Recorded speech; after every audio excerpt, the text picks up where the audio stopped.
ಗಾಡಿ ಹೊರಡೋಕ್ಕಿಂತ ಮತ್ತೆ ಗಾಡಿ ಹೊರಟ ನಂತರ ಮತ್ತೆ ಬ್ರೇಕ್ ಡೌನ್ ಆಗ್ಲಿಕ್ಕಿಲ್ಲ, ಆಗ್ಬಾರ್ದು. ಫಸ್ಟ್ ಪ್ರಿಯರ್ ಚೆಕ್ ಮಾಡೋದಲ್ಲ. ಅವರೆಲ್ಲ ಎಷ್ಟು ದೊಡ್ಡ ಆಪರೇಟರ್ಸ್, ಅವ್ರು ಇಷ್ಟು ವರ್ಷ ಮಾಡಿದಾರ ಅಂದ್ರೆ ಅದೊಂದು ತಪಸ್ಸು ಅಂತ ಹೇಳ್ಬೋದು ನಾನು. ಹೊಸ ಬಸ್ ಬಂದ ನಂತರ ನಾವು ಇಡ್ಬೇಕು ಇಲ್ಲಿ RTO ದಲ್ಲಿ ತಗೊಂಡೋಗಿ ಅವರು ಬಂದು RTO ದವ್ರು ಬಂದು ವೆರಿಫೈ ಮಾಡ್ತಾರೆ. ನಾನು ಹೇಳುದೇನಂದ್ರೆ ಆಸ್ ಎ ಓನರ್ ನಾನು ಪ್ರಮೋಟ್ ಮಾಡ್ತೇನೆ, ಆದಷ್ಟು ಪಬ್ಲಿಕ್ ವೆಹಿಕಲ್ ಯೂಸ್ ಮಾಡಿ, ಟ್ರಾಫಿಕ್ ಕಡಿಮೆ ಆಗ್ತದೆ. ಈಗ ಶಕ್ತಿ ಯೋಜನೆ ಬಂತು, ಶಕ್ತಿ ಯೋಜನೆ ಬಂದ ನಂತರ ನಮ್ಗೆ ಚಾಲೆಂಜಸ್ ಆಗಿದೆ, ನಮ್ದು ಕಲೆಕ್ಷನ್ ಕಮ್ಮಿ ಆಗಿದೆ, ಚಾಲೆಂಜಸ್ ಇದೆ. ಬಟ್ ಮೀನ್ ವೈಲ್ ಒಂದು ಕಷ್ಟ ಆಗಿದೆ, ತುಂಬಾ ಕಷ್ಟ ಆಗಿದೆ. ಓನರ್ಸ್ ಗಳಿಗೆಲ್ಲ ಅಂದ್ರೆ ಲೋನ್ ಇರ್ತದೆ, ಏನಿಲ್ಲ ಅಂದ್ರೆ ಈಗ ಡ್ರೈವರ್ಸ್ ಕಂಡಕ್ಟರ್ಗೂ ಕೆಲವರು ಹೆಲ್ಪ್ ಮಾಡಿದ್ದಾರೆ. ಬಸ್ ಅವರಿಗೆ ಮನೆ ಇದ್ದ ಹಾಗೆ, ಅವರಿಗೂ ಅನ್ನದಾತ ಅದೇ, ನಮಗೂ ಅನ್ನದಾತ ಅದೇ. ಚಂದ ಮಾಡಿ ಮಾತಾಡಿ ಒಳ್ಳೆ ಸರ್ವಿಸ್ ಕೊಡಿ. ನಾವು ಅದ್ರಲ್ಲಿ ಅನ್ನ ತಿಂತಾ ಇದ್ದೇವೆ, ನಮ್ಮ ಡ್ರೈವರು, ಕಂಡಕ್ಟರ್, ನಾವು, ಮೆಕ್ಯಾನಿಕ್ಸ್, ಮತ್ತೆ ಬಸ್ ಬಾಡಿ ಕಂಪ್ನಿ, ಚೆಸ್ಸಿ ಎಲ್ಲರೂ ಅನ್ನ ತಿಂತಾ ಇದ್ದಾರೆ.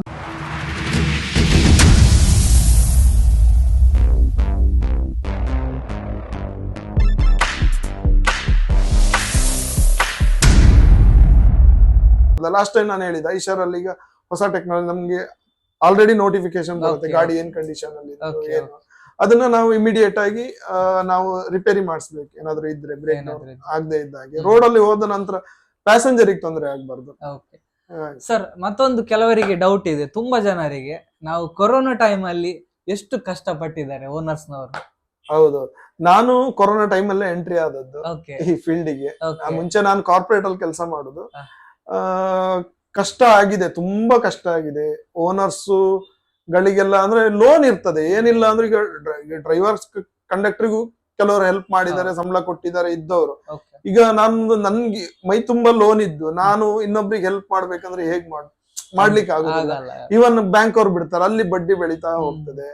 ಇಲ್ಲಿ ರೋಡಿಗೆ ಬಸ್ ಬಿಟ್ರೆ ಜನ ಇಲ್ಲ, ಕೊರೋನಾ ಅಂತ ಇಲ್ಲಿ ತುಂಬಾ ರಿಸ್ಟ್ರಿಕ್ಷನ್ ಉಂಟು. ನಾವ್ ಇದಕ್ಕೆ ಏನು ಬೈಲಿಕ್ಕಿಲ್ಲ, ಅದು ಏನ್ ಹೇಳ್ತಾರೆ, ಒಂದು ಪ್ಯಾಂಡಮಿಕ್ ಬಂದಿತ್ತು, ಎಲ್ಲರೂ ಸ್ಟ್ರಗಲ್ ಆಗಿದ್ದಾರೆ. ನಮ್ಮ ಬಸ್ ಅವ್ರ ಅಂತಲ್ಲ, ಎಲ್ಲಾ ಫೀಲ್ಡ್ ಅವರು ಸ್ಟ್ರಗಲ್ ಆಗಿದ್ದಾರೆ. ಲೈಫೇ ಚೇಂಜ್ ಆಗಿದೆ ಎಲ್ಲರದ್ದು.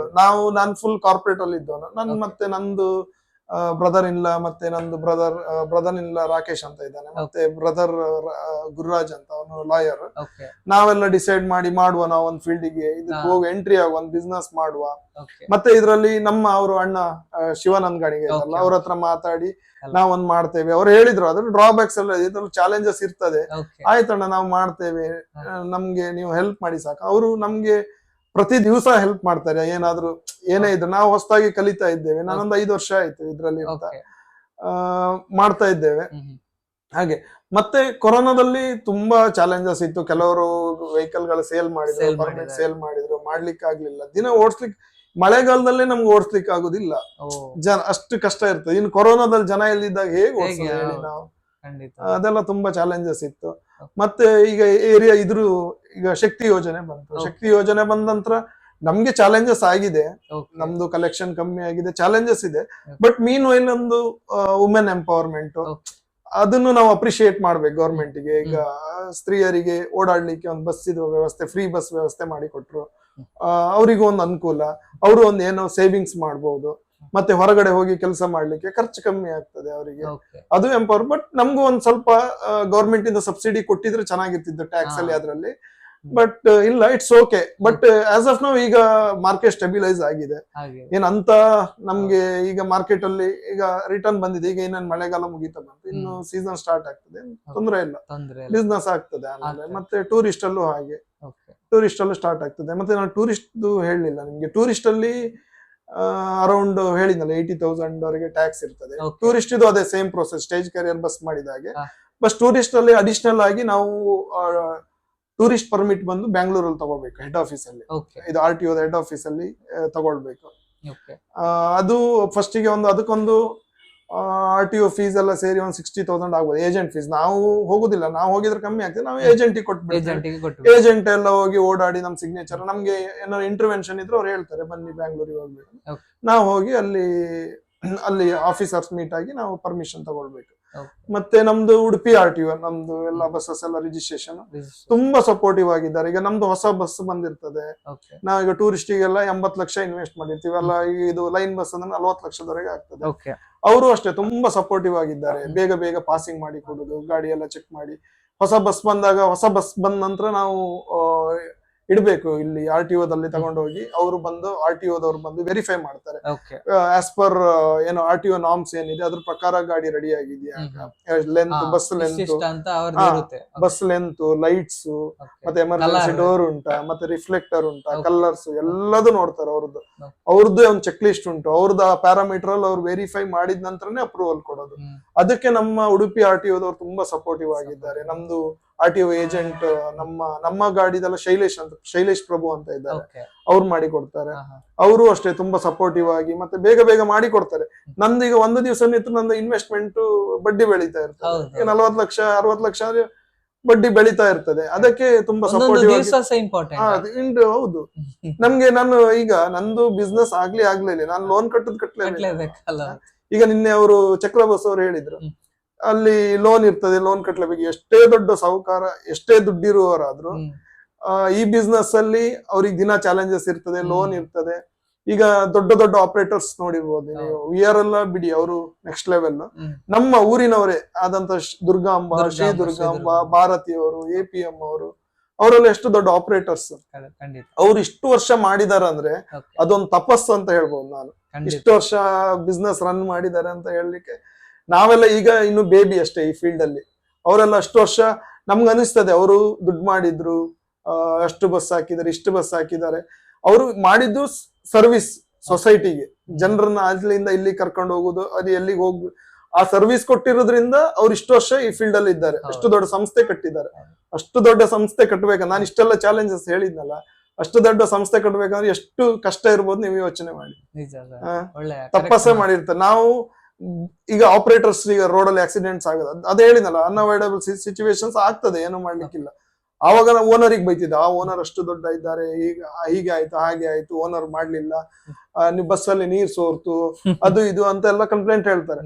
ಅದು ಬಸ್ಸಲ್ಲಿ ನೀರ್ ಸೋರ್ತು ಅಂತ ಹೇಳಿದಾಗ ಮಳೆ ಬಂದಾಗ್ಲೇ ಗೊತ್ತಾಗೋದು ಅಲ್ಲಿ ಬಿಟ್ಟಿದೆ.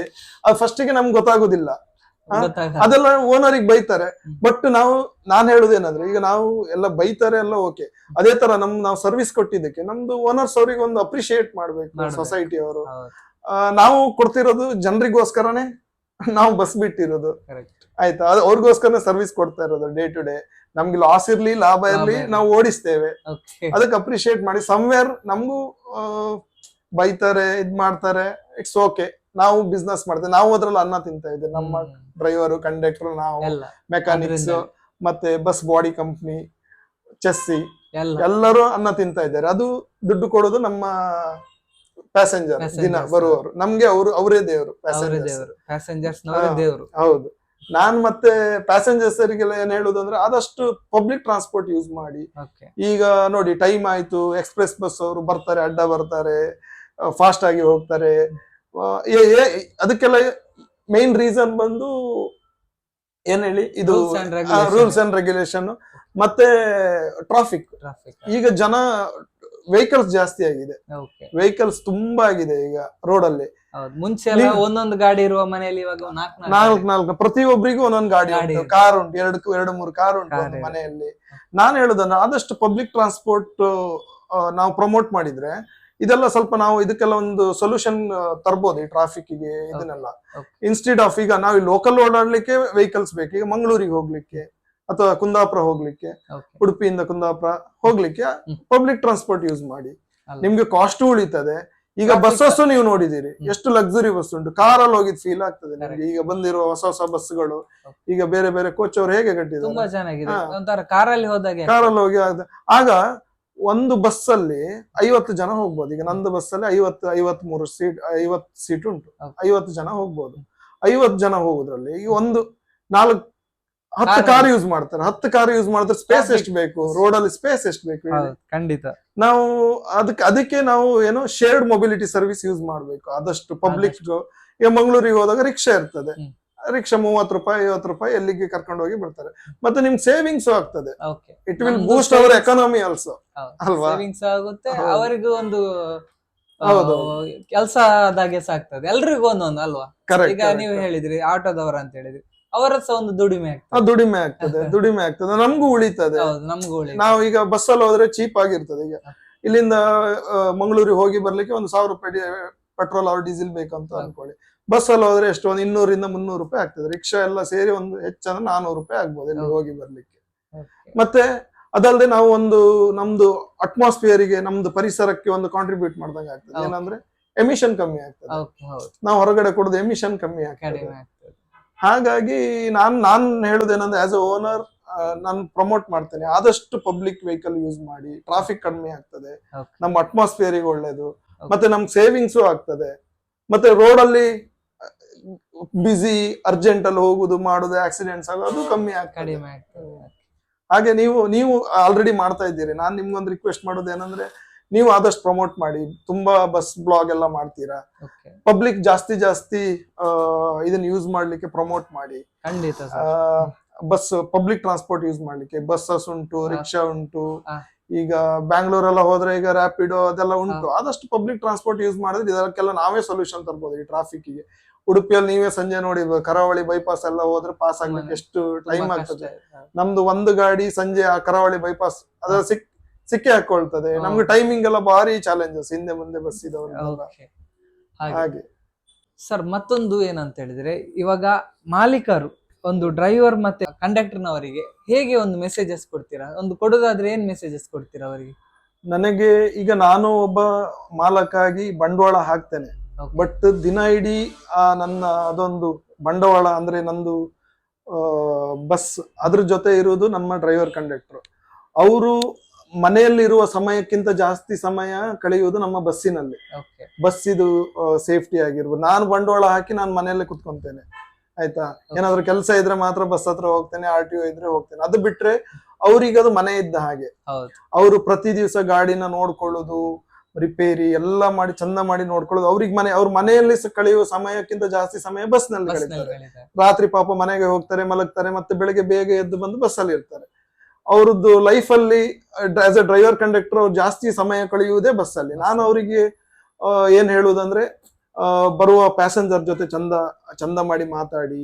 ಏನಕ್ಕಂದ್ರೆ ನಾನು ಆಗ ಹೇಳಿದ್ನಲ್ಲ, ಅವರೇ ನಮ್ಗೆ ಅನ್ನದಾತರು. ನಮ್ಗೆ ಬ್ರೆಡ್ ಅಂಡ್ ಬಟರ್ ಬಂದು ಪ್ಯಾಸೆಂಜರ್, ನನಗೆ ಮಾಲಕರಾಗಿರ್ಬೋದು, ಮತ್ತೆ ಕಂಡಕ್ಟರ್, ಡ್ರೈವರ್, ಮತ್ತೆ ಇದನ್ನ ನಂಬಿಕೊಂಡ ಬಸ್ ಕೋಚು ಎಲ್ಲರಿಗೂ, ಬಸ್ ಮತ್ತೆ ಗ್ಯಾರೇಜ್ ಎಲ್ಲರಿಗೂ ಅವರೇ ನಮ್ಗೆ ಏನು ಅನ್ನದಾತರು.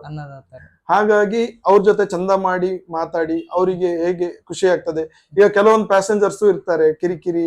ಈಗ ನಮ್ಮ ಕಂಡಕ್ಟರ್, ನಾನು ಅದು ಹೇಳ್ತೇನೆ, ಡ್ರೈವರ್ ಕಂಡಕ್ಟರ್ಸ್ ಕಿರಿಕಿರಿ ಇರುತ್ತೆ, ಪ್ಯಾಸೆಂಜರ್ ನಾವೆಲ್ಲ ಅನುಸರಿಸ್ಕೊಂಡು ಹೋಗ್ಬೇಕು. ನಮ್ದು ಏನಕ್ಕಂದ್ರೆ ಸರ್ವಿಸ್ ಇಂಡಸ್ಟ್ರಿ. ಬಸ್ ಅವರಿಗೆ ಮನೆ ಇದ್ದ ಹಾಗೆ, ಅವರಿಗೂ ಅನ್ನದಾತ ಅದೇ, ನಮಗೂ ಅನ್ನದಾತ ಅದೇ. ಚಂದ ಮಾಡಿ ಮಾತಾಡಿ ಒಳ್ಳೆ ಸರ್ವಿಸ್ ಕೊಡಿ. ಅಂದ್ರೆ ನಾವು ಅದರಿಂದ ನಾವು ಒಳ್ಳೆ ಸರ್ವಿಸ್ ಕೊಡೋದ್ರಿಂದ ನಾವು ಜಾಸ್ತಿ ಪಬ್ಲಿಕ್ ಟ್ರಾನ್ಸ್ಪೋರ್ಟ್ ಪ್ರಮೋಟ್ ಮಾಡಿ ಯೂಸ್ ಮಾಡ್ಲಿಕ್ಕೂ ಆಗ್ತದೆ. ಜನ ಚಂದ ಮಾಡಿ ಮಾತಾಡಿದ್ರೆ ನಾಳೆ ನಮ್ಗೆ ರಿಪೀಟ್ ಆಗ್ತಾರೆ. ಹಾಗೆ ಒಳ್ಳೆ ಸರ್ವಿಸ್ ಕೊಡಿ ಅಂತ ಹೇಳ್ತೇನೆ ನಮ್ಮ ಡ್ರೈವರ್. ಒಳ್ಳೆ ಸರ್ವಿಸ್ ಕೊಟ್ಟು ಪ್ರಯಾಣಿಕರೊಂದಿಗೆ ಒಳ್ಳೆಯ ರೀತಿಯಲ್ಲಿ ಮಾತಾಡಿ ಡೈಲಿ ಅಲ್ವಾ. ಕರೆಕ್ಟ್. ಮತ್ತೆ ಕೆಲವರು ಪಾಪ ಏಜ್ ಆದವ್ರು ಬರ್ತಾರೆ, ಬ್ಯಾಗ್ ಎಲ್ಲ ಹಿಡ್ಕೊಂಡು ಸ್ವಲ್ಪ ಹೆಲ್ಪ್ ಮಾಡ್ತಾರೆ. ನಮ್ಮ ಕಂಡಕ್ಟರ್ಸ್, ಡ್ರೈವರ್ಸ್ ಎಲ್ಲ ಇದ್ದಾರೆ, ತುಂಬಾ ಹೆಲ್ಪ್ ಮಾಡ್ತಾರೆ. ಈಗ ಪ್ಯಾಸೆಂಜರ್ಸ್ ಬಂದವರಿಗೆ ಈಗ ಹತ್ತುವಾಗೆಲ್ಲ ಗಡಿ ಬಿಡಿ ಮಾಡ್ಲಿಕ್ಕೆ ಆಗುದಿಲ್ಲ. ಏಜ್ ನಮ್ಗೆ ಟೈಮ್ ಇರುದಿಲ್ಲ. ನಮಗೂ 1 ನಿಮಿಷ ತಡ ಆದ್ರೂ ಆಯ್ತು, ನಮ್ಗೆ ಈಗ ನೆಕ್ಸ್ಟ್ ಸ್ಟ್ಯಾಂಡ್ ಸಿಕ್ಲಿಲ್ಲ ಅಂದ್ರೂ ಆಗ್ತದೆ. ಮತ್ತೆ ಅವ್ರಿಗೆ ಗಡಿ ಬಿಡಿ ಮಾಡಿ ಬಿದ್ದು ಏನಾದ್ರು ಆದ್ರೆ ಮತ್ತೆ ನಾವೇ ನೋಡ್ಕೋಬೇಕಲ್ವಾ, ನಾವೇ ನೋಡ್ಬೇಕು, ಮತ್ತೆ ಮನೆಯವರಿಗೂ ಕಷ್ಟ. ಹಾಗೆ ಜಾಗ್ರತೆ ಮಾಡ್ಲಿಕ್ಕೆ ಹೇಳ್ತೇನೆ ನಮ್ಮ ಕಂಡಕ್ಟರ್, ಡ್ರೈವರ್ಸ್ ಆದಷ್ಟು ಸ್ವಲ್ಪ ಹೆಲ್ಪ್ ಮಾಡ್ತಾರೆ. ಹೌದೌದು, ಮಾಡ್ತಾರೆ ಖಂಡಿತ. ಎಸ್, ನೋಡಿದ್ರಲ್ಲ, ಈ ಒಂದು ಸಂಚಿಕೆಯಲ್ಲಿ ಒಳ್ಳೆಯ ಇನ್ಫಾರ್ಮೇಶನ್ ಅನ್ನು ನಮ್ಮ SVMS ಬಸ್ಸಿನ ಮಾಲಕರು ಕೊಟ್ಟರು. ಈ ವಿಡಿಯೋ ಇಷ್ಟ ಆಯ್ತಾ ಅಂತ ಅನ್ಕೊಳ್ತೇನೆ. ಇನ್ನಷ್ಟು ಹೊಸ ವ್ಲಾಗ್ ನೊಂದಿಗೆ ನಿಮ್ಮ ಮುಂದೆ ಬರ್ತೇನೆ. ಅಲ್ಲಿ ತನಕ ನೋಡ್ತಾ ಇರಿ ನಮ್ಮ Madan Manipal YouTube channel. Take care, bye ಬಾಯ್.